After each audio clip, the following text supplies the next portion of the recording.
Many problems that human beings are suffering is simply because we have lost that awareness as to how to be in sync with the many forces. If you become in rhythm with life, you will also wake up somewhere after 3 a.m.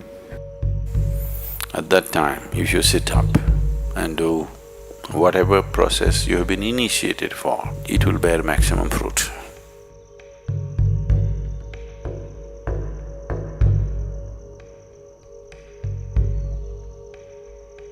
In the way the planet is spinning and what is happening, something very fundamental changes somewhere between 3:20 to 3:40. This is called Brahma Muhurtam. This is relevant only up to 33 degrees latitude. Your system, human system, functions in a certain way. It is a possibility. So, there has been an awareness about making use of this possibility. Your life is a product of many things that we call as the universe, many things that we call as existence. So we are a consequence of a certain phenomenal happening that we call as cosmos. We are not an individual existence.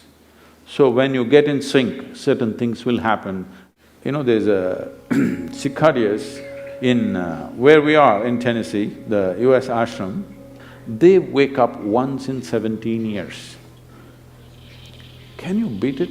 They know it is 17 years and they come awake and they breed and they go back to sleep. They're keeping time once in 17 years. No alarm bell anywhere.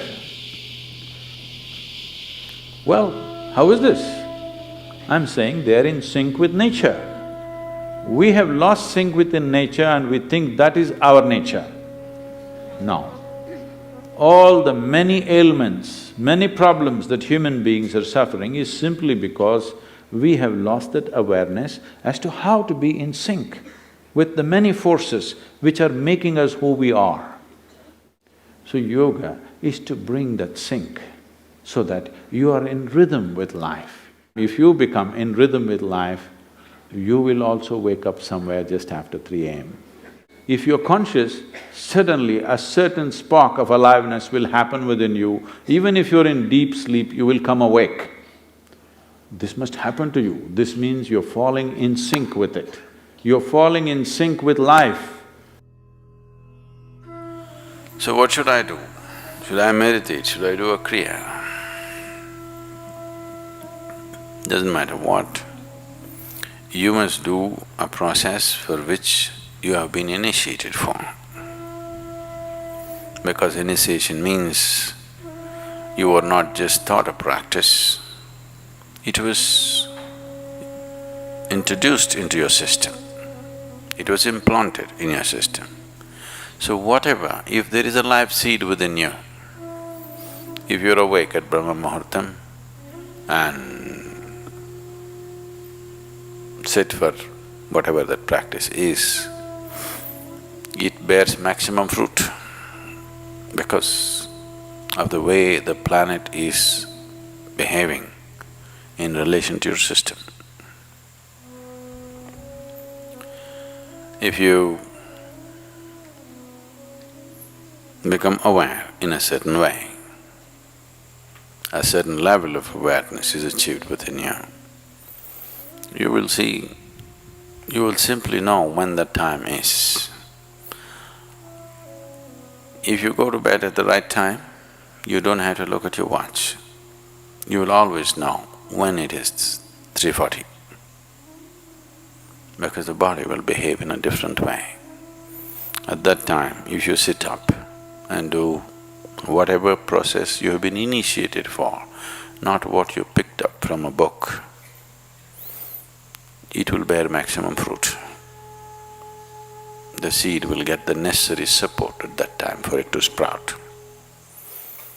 or spurt up more rapidly than at other times. This is only for the initiated. If you're not initiated, you're a book yogi, then 340, 640, 740, not so much of a difference. Sandhya kalas are more important for such people. Sandhya means 20 minutes before sunrise, 20 minutes after sunrise,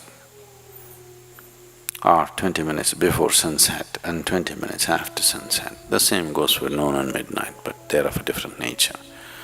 So these two twilights are better for the uninitiated. 340 is good for those who've been powerfully initiated.